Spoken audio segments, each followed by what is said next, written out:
Hi, everybody.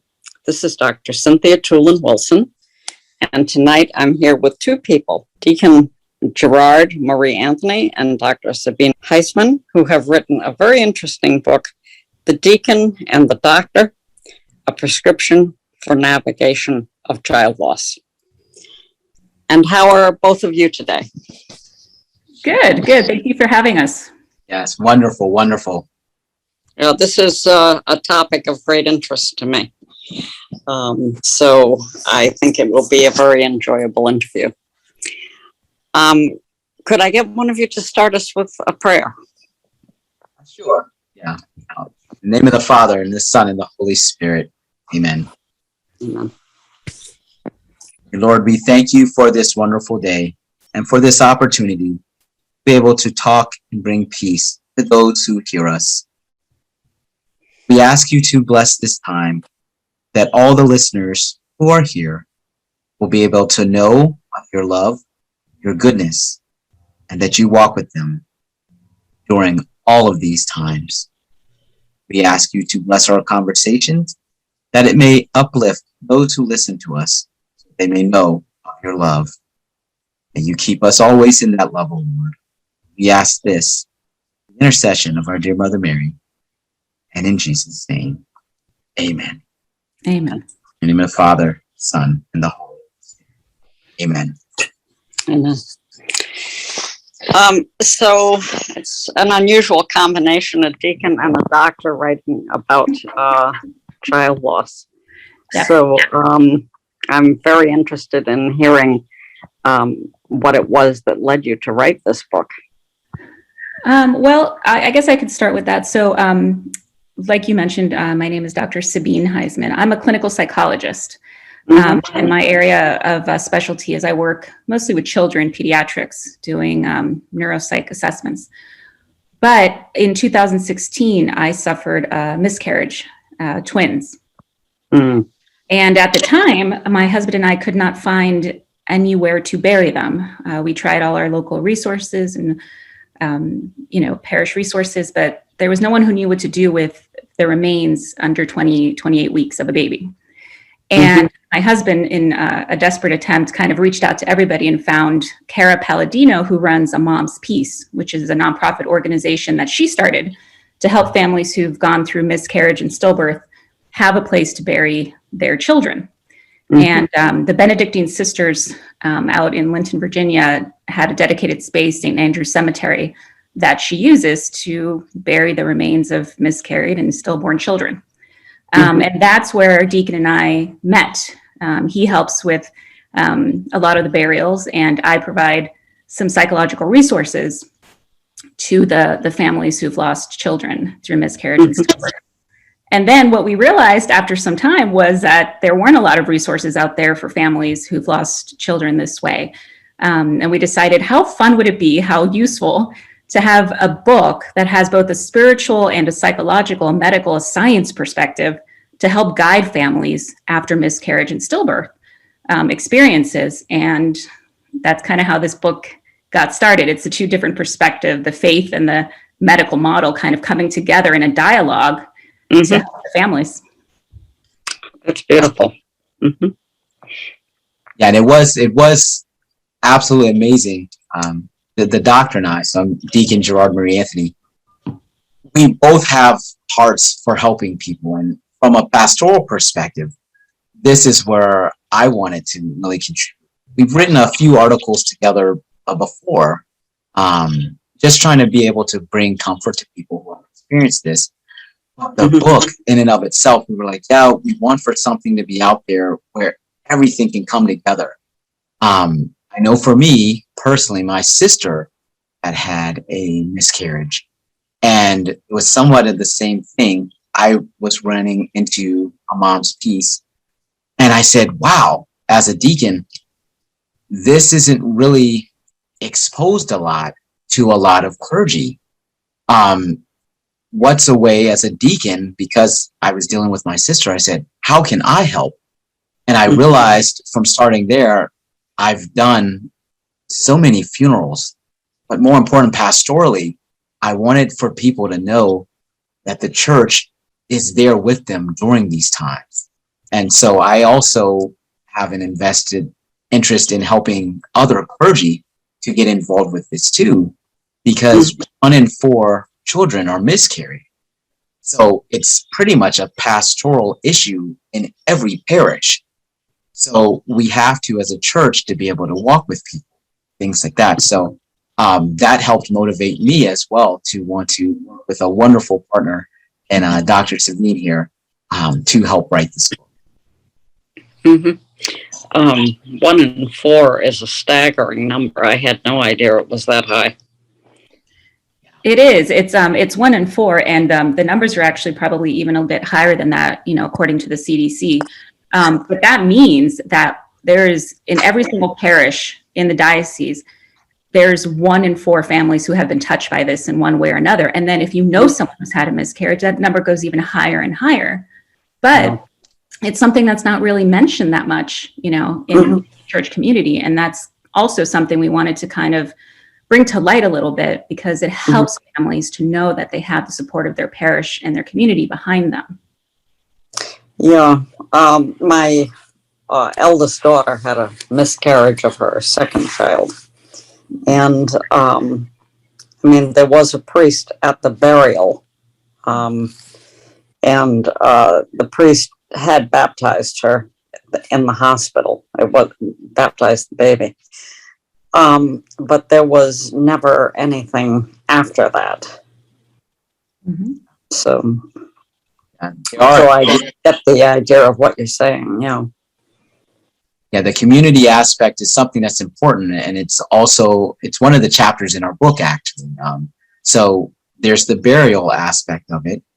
There's a lot of clergy, because they're not really trained in it per se. You have different seminarians and seminaries that do different things.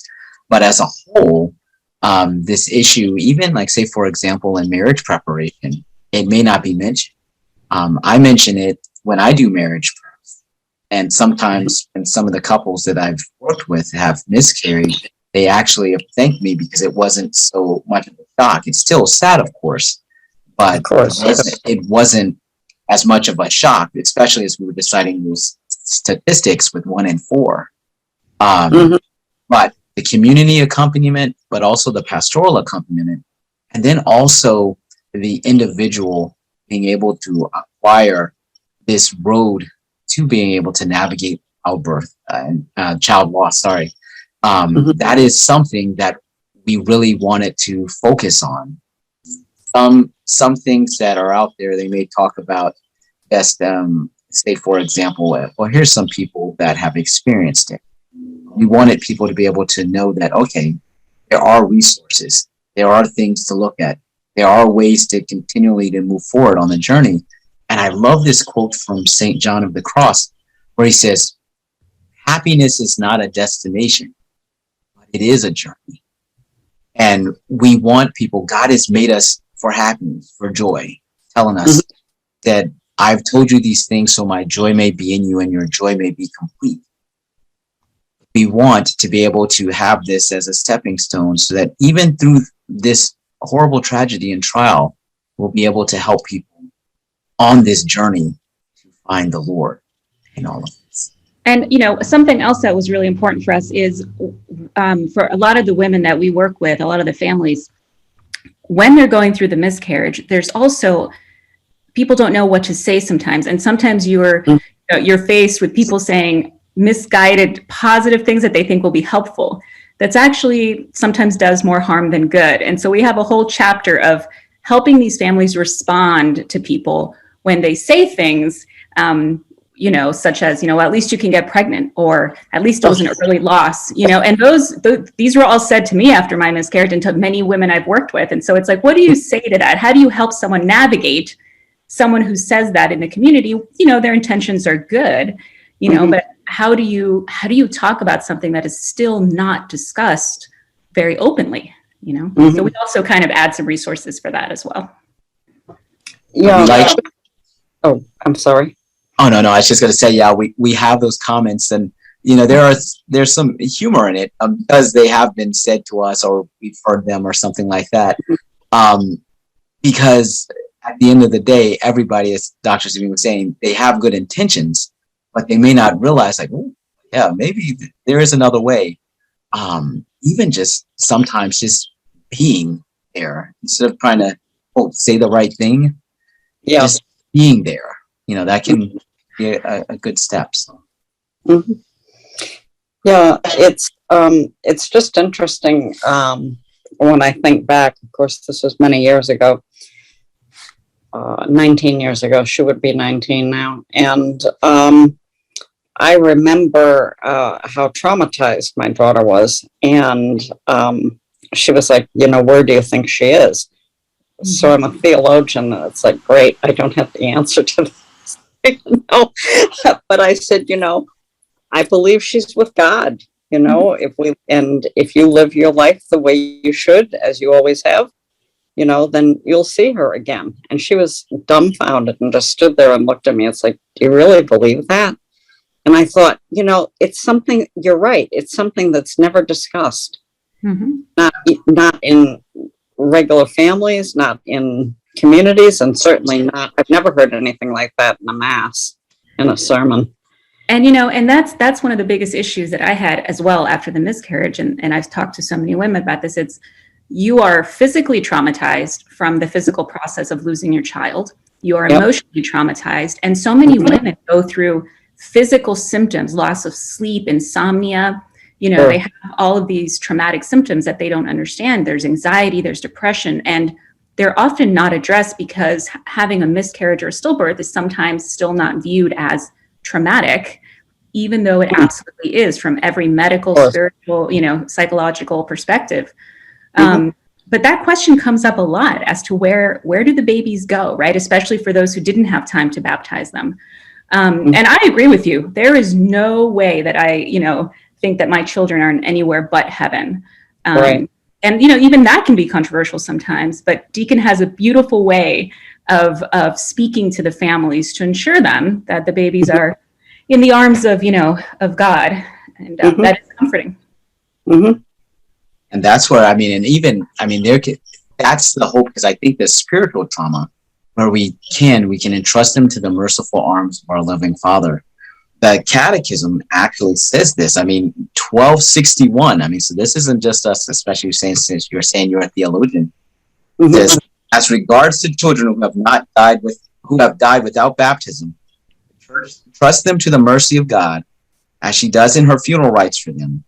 Indeed, the great mercy of God, who desires that all men should be saved, and Jesus' tenderness towards children, caused him to say, "Let the children come to me, do not hinder them," allow us to hope that there is a way of salvation for children who have died without baptism. All the more urgent is the Church's call not to prevent little children coming to Christ through this gift. So it's like, yes, the Church is saying, yes, let them come to the Lord. And that's why even a lot of clergy may not even know that they can do burials. And that was another big thing that we wanted to educate some of the clergy about. Yes, no, there actually is in the rite and the order of funerals for you to be able to bury a child who has died through a miscarriage. And that's important because a lot of people don't know that's an option. You want to be able to enlighten people. And it really did provide so much peace. The pain doesn't ever go away. It's been 5 years for me. I've spoken to women where it's been 20 years. I spoke to one woman where it was 50 years. And not a day goes by that you don't mourn your children.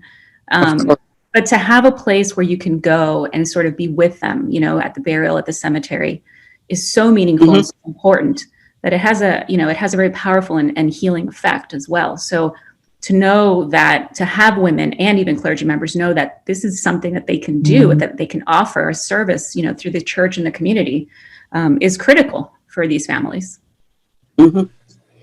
Yeah. So you just answered one of my questions because, you're saying it's 20 years, so my daughter, it's 19. And, every year when we go to her house at Christmas, I'm thinking, okay, this year will be different, but she always hangs a Christmas stocking with a little girl's name on it, Jordan. She doesn't put anything in the stocking. But for 19 years, she's done that. And it's something that we say in our book, you love these children with every breath of your body. And for every breath that they had, that every second they lived in you, you will love them until you take your last breath, because as a mother, that's what you do,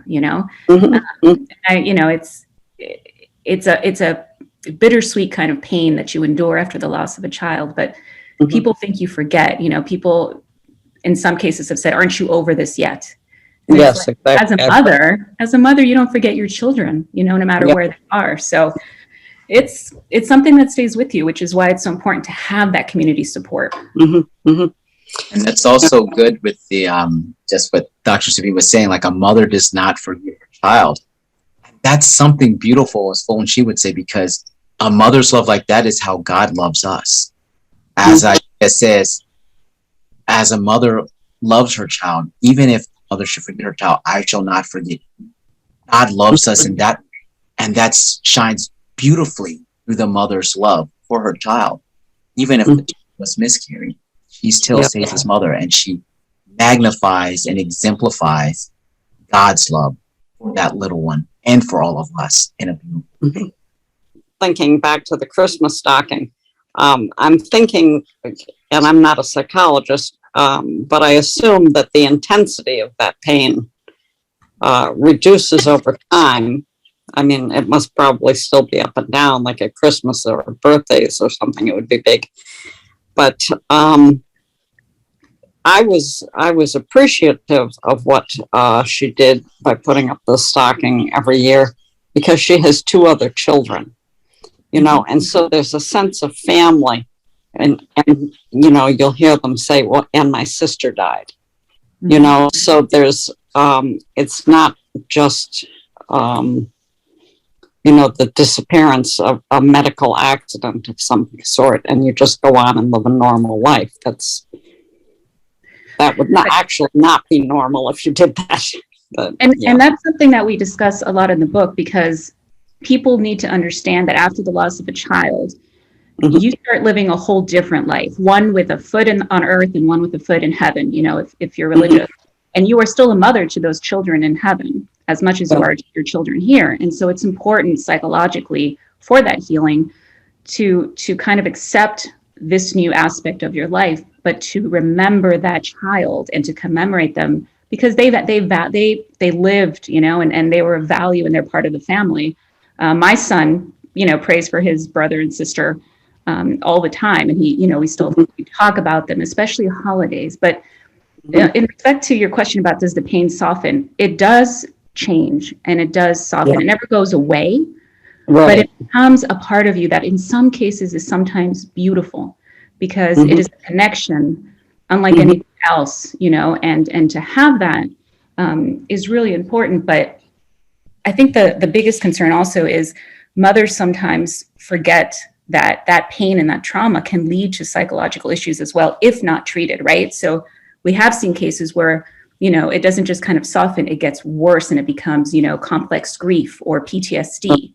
And so in the book, we also discuss sort of that medical perspective of making sure these moms know that they can get help for the psychological trauma and what they're going through, and that there's no shame in that, and that it was so traumatic. We say in the book, if you broke your leg, you would go to a doctor to put a cast on. So if you have anxiety or depression or PTSD, go see a psychologist and or a spiritual, counselor to get that help, because it was a traumatic event and it should be addressed. Good point. Yeah, and I think just building on that, it is, if you break your leg, like saying, if you put a cast on it, and if you're having anxiety or anything like that, you go see a psychologist. But also, we address a little bit some of that spiritual trauma as well, because for a lot of people that might take them away from God, which is also something. He is the Prince of Peace. He wants to be on the journey with us. So we address that as well. And so sometimes you have the spiritual aspect, sometimes you have the psychological aspect, sometimes you may have the physical aspect, but all of them make up you as a person. And God wants to be able to be with each of those aspects that He's made you with. And that's where we have that acronym A.C.Q.U.I.R.E in our book. so that the whole person can be made whole and know that God is with them in each of those aspects. Mhm. And that was also one of the important things, is for people to understand Deacon and I disagree on a lot of things, but that it is possible for faith and medicine and science to come together, and be respectful of each other. These days it's everything is so, divisive, but science and faith can coexist in a way that is beautiful and productive, Absolutely. respectful. Yeah, absolutely. A friend who's a Melkite priest, and he's also a bioethicist, and he deals with that science all the time. And I've heard him talk about things, and I'd be sitting there, and he'd be describing some kind of medical procedure, and I'd be sitting there thinking, I wonder what he's talking about. But the thing is, he knew the medical science, and he is a man of great faith. So I understand exactly what you're saying. And that's what's so important, and that's why it's great. Even just from the title, we want people to know that deacons and doctors, faith and science, they can not contradict one another, but complement one another. That's why, they together can walk that road to navigating miscarriage.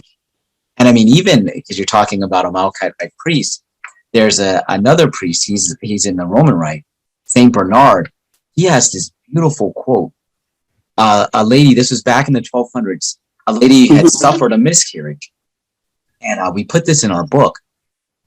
She had suffered a miscarriage, and she had asked Saint Bernard of Clairvaux, she says, what about the baby? And this is what he said. He says to the lady, to the mother, your faith has spoke for the child. Baptism for this child was only delayed by time. Your faith suffices. The waters of your womb, were they not the waters of life for this child? Look at your tears. Are they not like the waters of baptism? Do not fear this. God's ability to love is greater than our fears. Surrender everything to God. That's a beautiful quote. I love it by St. Bernard. And he talks about this, when we're doing this. So see that faith has to engage the real lives of people. It can't stay abstract, which is why we think that this is so important. Especially we do a chapter on the pastoral aspect, not only helping people to discern their spiritual lives, but also encouraging clergy as well to be able to say, hey, this is how you might be able to accompany going through this. And hopefully even to have more homilies about it. I remember as a deacon, I can't speak for all the clergy, but I give a homily on it at least once or twice a year at my parish. And I remember one time I gave a homily on it. It was for Our Lady of Sorrows. And this lady came up to me afterwards. And she said, she had tears in her eyes. She said, Deacon, thank you for that homily. She said, I miscarried 30 years ago, and I haven't been able to talk about it with anybody. And she just cried on my shoulder in the back of the church. And that's where, especially with the church, when we're saying like, look, we want to be able to walk with people. That's what Christ calls us to be able to, I can only imagine having to be able to have that burden for 30 years, not to be able to talk about that kind of trauma. And as a church, we have to be able to walk forward with people to help unburden people, as the Lord says, to release the captives, things that are holding us down and that's binding us down. So it's a great blessing to be able to pray and talk with people about. I agree. I don't think I was really aware of the extent to which it's like a silent subject. I never, I knew with my daughter, of course, that there wasn't a whole lot of conversation going on, but I that's a real eye opener how people are so, I don't know, uncomfortable or feel inadequate to address it. And the suffering is like another suffering on top of the suffering of what? Losing the baby. People do not like to discuss this, and I think it makes them feel awkward. I always tell the mothers, I do a virtual support group for A Mom's Peace, and a lot of the women are like, I don't know what to answer when people ask me how many kids I have, because you feel so uncomfortable. And it's like, I did too, but now I say I have 3 children, 1 on earth, 2 in heaven. And the reaction, people get so uncomfortable. I think as a society, we're just not used to dealing with death, especially that of children. But you know what I tell these moms? This is about you and your journey and your story. So it doesn't matter if they make it uncomfortable. We shouldn't be silent about this. 1 in 4 women, 1 in 4 families go through this. So someone who's been touched by a miscarriage or a stillbirth, and if we need to talk about it, we need to support these families. And so that starts with us and with this book. And it's just like, you have to put it out there and it has to be discussed, right? The children deserve that acknowledgement. And I think also with speaking about it, and this is so important, words have extreme power. Because I say, for example, and I'll use some practical examples. If I go to a job interview and someone says, you're hired, their words have now changed my life, right? It's the same thing when you get married. When you say I do, you're no longer single, you're married. And when we talk about our beloved little ones, our littlest brothers and sisters, that gives the power to say, like, look, yes, we acknowledge their existence. And it also, just like the lady when I gave the homily, and also with Dr. Sabine, he does amazing workshop, for our moms. They're absolutely amazing. They really touch hearts. You can see people, really, it's almost like a weight is lifted off their shoulder, just because they're given the opportunity to talk about what's been dwelling in their hearts. And that's where, especially if 1 in 4 people are experiencing this, most people have something where they've somehow directly or indirectly been involved with miscarriage or stillbirth. But the problem is, because it's taboo and nobody's talking about it, they think that they're the only ones going through it. And from a spiritual aspect, this leads to what St. Ignatius of Loyola calls isolation, which is one of the things that leads to desolation, that bring people away from God. But when you know that there's a community, you can feel stronger. You can feel protected. You can feel like you can move forward because there's someone with you along the journey. That's where we want to even start this conversation, make it a topic that's common in the church, because it's happening to so many people in the church. Yeah. Boy, it's a heavy topic, Yeah. Mhm. But there's it is a heavy topic, but at the same time, one of the biggest goals of the book is to help these families know that there is another side to this darkness. When you first go through a miscarriage, one of the things I always tell the moms is sometimes you feel like you can't breathe, like you struggle for air. I remember thinking I had a pulmonary embolism because I was like, why can't I breathe?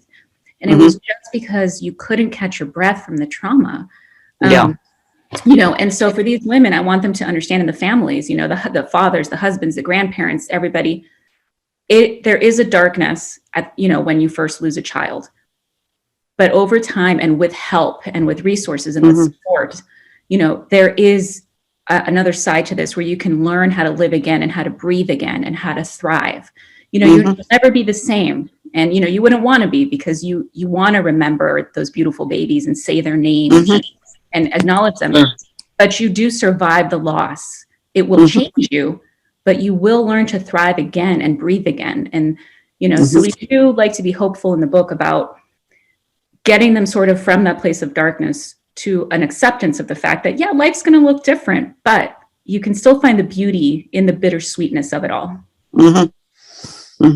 Yeah, that's good. And that's where, especially being able to see light in the darkness. There's a little parable that talks about that. It says you can either curse the darkness or light a match, and what we want to be able to do is help people and say, yes, of course, this is a horrible incident that has happened.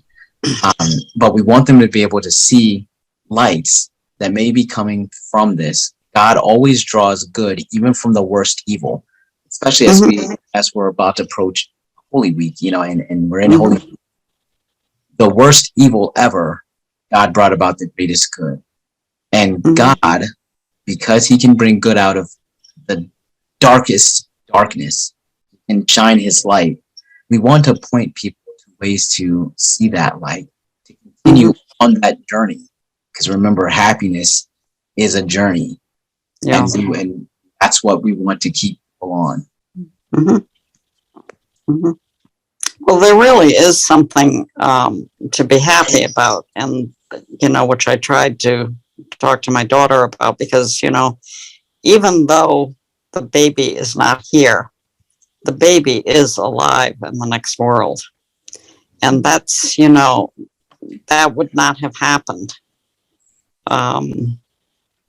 if she hadn't gotten pregnant. Her husband was very, very strong, and strong for her, which was a good thing. But,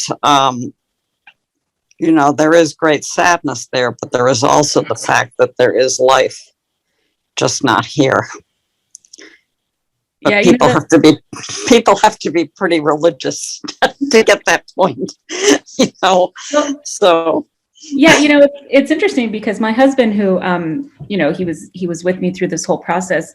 I was at the very beginning inconsolable, and he said something where he said, they might not be with us, the twins, but they're more alive in heaven with Jesus than we are. And that to me was a mental turning point where it was like, you know what, you're right. They're not here in my arms the way I would want them. I bet they're having an amazing time with the Holy Mother and Jesus, waiting until we can all be reunited.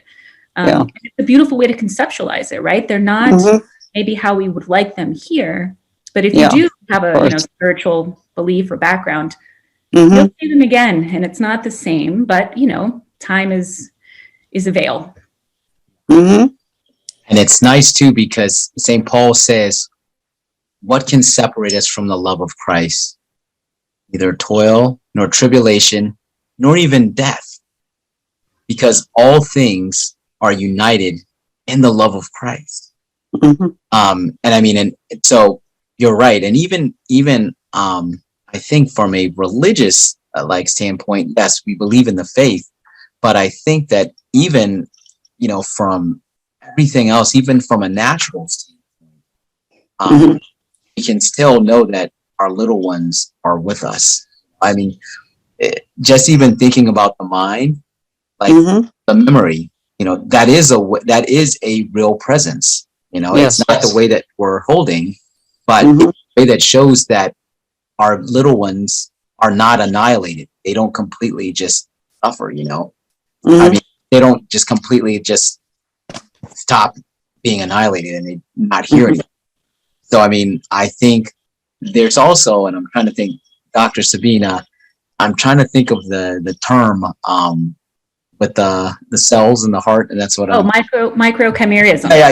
Yeah. I don't know if you've heard of this, Dr. Cynthia, but microchimerism, it's a relatively new medical sort of thing, but the fetal cells remain in the mother's body far after the pregnancy ends, even after a normal delivery when the baby's alive.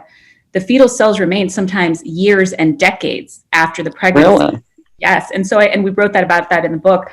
I always tell my patients and the mothers that we work with, even though your baby is not, with you in your arms, your baby's fetal cells are still with you and they remain with you, and so you still have, because sometimes when you lose a baby in miscarriage and stillbirth, you don't have anything. Sometimes you don't have pictures. You don't have any physical, manifestation of that experience. but you actually do. You have those fetal cells in you, and they stay with you, and that brings a great comfort sometimes. Mhm. You know that they're still physically a part of you. Yeah. Yeah. That's a beautiful thing to know. Mm-hmm. Yeah, and because the incarnation, this is one of the wonderful things. The Word is made flesh, and so you carry your child with you in your body, but because your body and your heart also, and the little ones, are united to the love of God and to his wonderful and merciful arms, they stay connected. There still is an actual relationship. Even, and this is one of the great things that I'm getting a little excited here, but it's one of the things, even if you're not a religious person, you can't deny the biology. Right. Cells are there, so I mean, and it's like, yes. And, our loving God has put that there, I think, as a reminder, say that, yes, there is, your love does go beyond the grave. In your very body, and also even up where we are with the Lord, the two become one. The Word still, love still conquers all. Because I'm a big sack, so and I'm very relational. So I'm like, yes, love wins. It's almost like you're watching a movie at the end, and you're like, yes, love wins. And we can see that with our God who loves us, who is love. He says, no, this does not have the last word. Death does not have the last word. My love has that last word, and I will put that even in your very body, so that you know that this child is forever connected. Wow, that's an interesting fact and a very nice interpretation. It's scientific and theology, so it's Deacon and Doctor. It's showing how the medicine and theology can come together. Good points. Yeah. We have, I think it's neat, like one of those things, one of those points. That's one of the ways that we can talk about these acquiring tools for the journey. And in the book, we have these tools where we spell out, we use it as an acronym, A.C.Q.U.I.R.E. Be able to say, okay, this is what we want you to help you to acquire these tools for the journey. So A is for attaining prudence. That's what Dr. Sabine was talking about when saying things to say and not to say. They may sound nice, but you're like, and I mean, you have to be able to laugh. But then also we have the little C, which is care for the mind. And that's the psychology, and there, Dr. Sabine does a marvelous job of breaking that down for the everyday average reader. And I think that's important. A lot of things that, especially like Dr. Sabine was talking about, the trauma, they may not realize that they're going through trauma. And as they read the book, they'll like, wow, okay, I can identify with this. So this is what's going on with me. And that goes to the next little part with the Q, questions about the body. What is going on with me in my body? What is going on? Why am I having these anxiety attacks? Why am I getting short of breath? What's going on? So we talk about that. And then the U is unlocking God's perspective. So this is more of the pastoral, spiritual aspect of it. But in each of these, and this is another way where it's nice, where you can see how the medical and the scientific go with the theology, they weave together into a beautiful tapestry of God walking with us in the journey, and for us to acquire tools to be able to move forward. Is in each of the chapters, there's scientific and spiritual, even when we're talking about various things. Science can have things to say about theology. Theology can have things to say about science. But to complement one another, all come from the same source. Right? And then, just to finish up the acronym, the I is the intersecting family perspectives. We look at it from the point of view from the mom, the dad, and also the siblings that have lost a brother or sister. That may be something, I think, especially that's not really talked about. Looking at it from the siblings' perspective, even the moms. I mean, of course, I don't think this is talked about enough. Just for moms to be able to relate to other moms and say, yeah, I went through that. I think that's a very touching part of the book, the moms, and also the fathers too, because sometimes people forget about the dads in this situation. They have also talked about.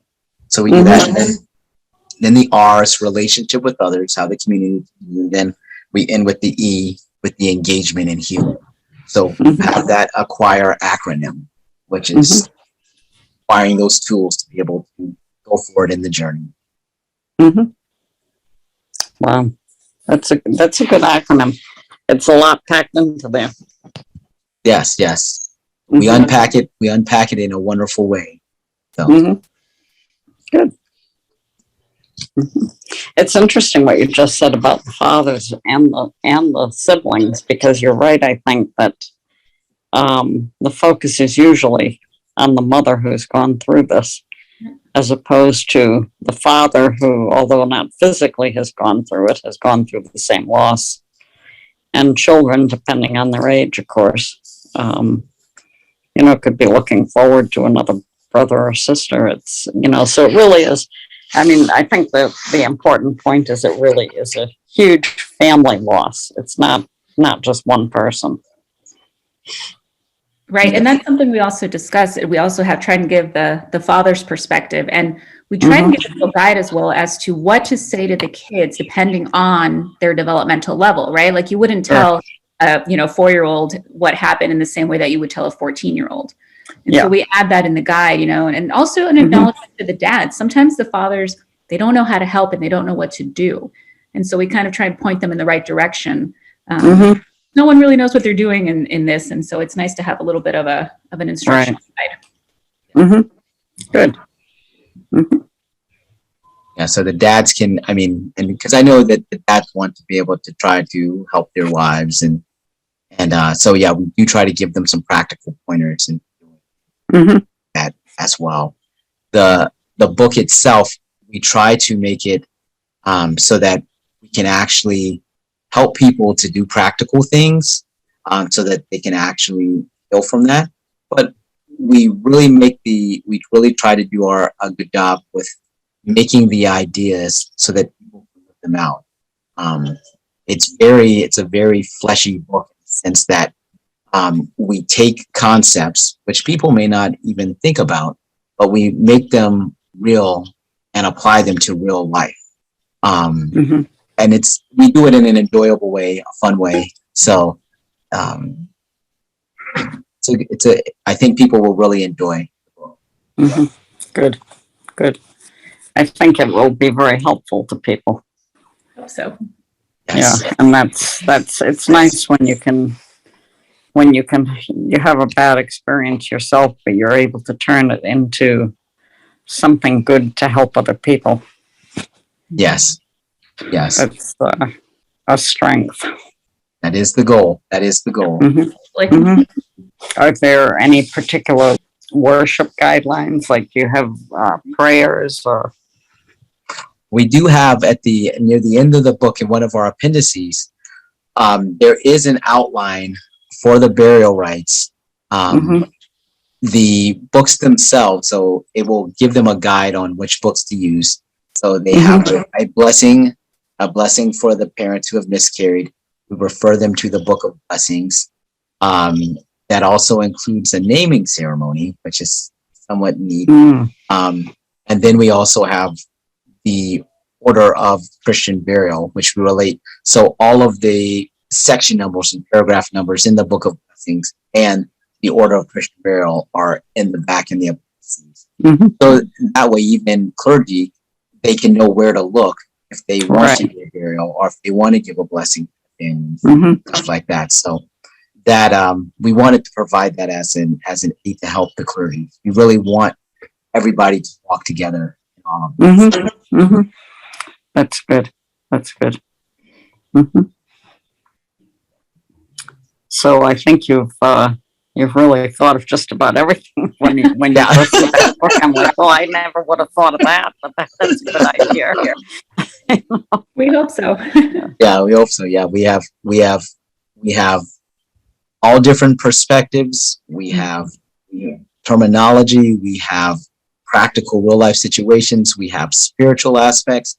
Even being able to discern, as Dr. Sabine was talking about, being able to discern between a physical harm, let's say the heart problems, breathing, psychological, the spiritual, and even a little section, something that's happened from people talking to me, discerning between what is going on with the spiritual night of the senses versus what's going on with depression. So helping people to discern even those things. So we really did try to cover all the bases, just to help people to say, like, yes, God wants you to acquire tools in all aspects, no matter what your question is. Here it is. Yeah.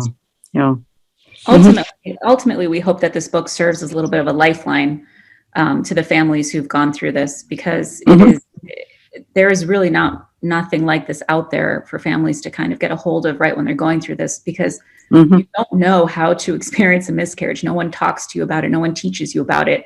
Rarely even does the OB/GYN talk to you about what could happen. I had no idea that this was, something. This wasn't even on my radar. I had a healthy first pregnancy, so you don't think about this, right? So it's not something you were ever prepared for. And so when this happens, you are in a panic mode. You don't know what to do. And so this really can serve as a little bit of a lifeline to these families. It'll also help the priests and deacons, I think, because it'll give them a sense of, they're not going to be really comfortable talking about it either until they learn how to go about it. So that's also a good thing. Absolutely. Yeah, getting the perspectives just from working in this apostolate, just walking with the different families, and even just from reading it, and I hope a lot of clergy do decide to read the book, you get the perspective of the families that you have given your life to serve. And I think that's important, because it's hard to walk with people if you don't know that there's something heavy on their hearts. Right. Being able to help them and accompany them.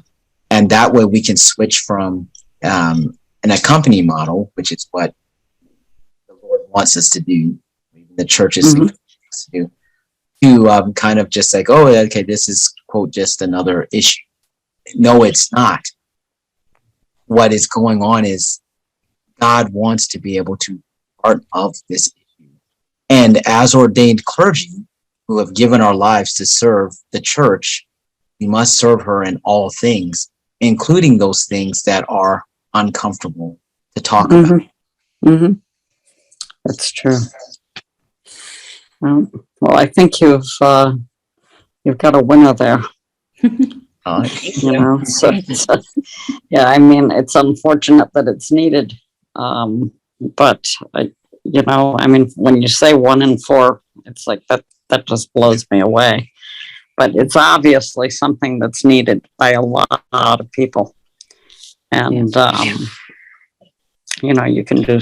I think this will do some real good. Oh, thank you so much. Thank you. Thanks for letting us, come on the show and have the opportunity to talk about it. We appreciate it. Oh, sure. You're welcome. Did either of you, we don't have a room full here. Did either of you have any final comments you wanted to make, or? I think from my side of this, I just want to tell anyone listening to this, especially the families who have had miscarriages or stillbirths, that there is help out there, that you don't have to go through this alone. There's a lot of resources out there to help you with this, but that when you are going through this, when you experience this tragedy, it's not just about the loss. It's about also surviving that loss. So please, if you're having symptoms of that darkness, we call it, or the anxiety or depression or thoughts of hurting yourself or anything like that, seek help. You know, there are therapists, there are psychologists. You know, if you're really in a dark place, go to the ER, talk to your priest, talk to your deacon, talk to anyone. But there is a community out there. We put a whole list of resources in the book. So I would say, you know, if you're hearing this, if you've gone through this, you are not alone. You are part of the sisterhood. And there is a way to survive and thrive this. Right. Absolutely. Right. That's good. And Deacon, did you have any final words? Yes, I just want to an exclamation point on everything that Dr. Sabine just said. And important for you to know that we wrote this book not because this stats, but because we see you as persons, and we want to be able to be there for you as much as we possibly can. I also hope that it encourages people to not only know that they're not alone, but that God also is with them in this tragedy. He wants to be with them, and the church, pray, continues to walk with people during this. Let us always know that God's love is with us on this journey. And because God is with us, we can take the next step, and then the next step, and then the next step. And before we know it, we're starting to take flight. So let us, and because God wants us to do that. And as Dr. Sabine was saying, it's not that you take flight by forgetting your child. No, we want to help you acquire the tools, continue to love your child in that different way, so that you can continue to go forward, not forgetting. Okay. Well, I want to thank both of you for giving me this interview. I found it to be very interesting. I don't know of any other books that are approaching this subject. And so I think it's a wonderful thing that you've written it. So, Thank you. Thank you. Thank you for having us. We really appreciate it. Yes, thank You're you. welcome. This has been great. I agree.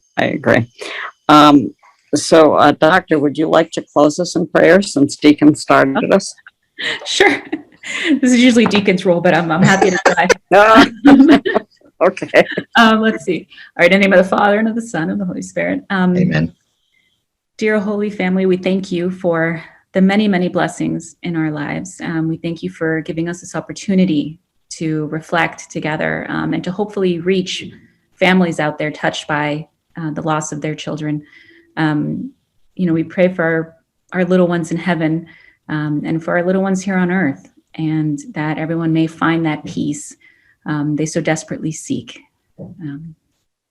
Amen. Amen. Okay, well, thank you. Thank you so much. You take care. Thank you. Yep, All right, take care. All right, bye-bye. Bye-bye. God bless you. Bye-bye.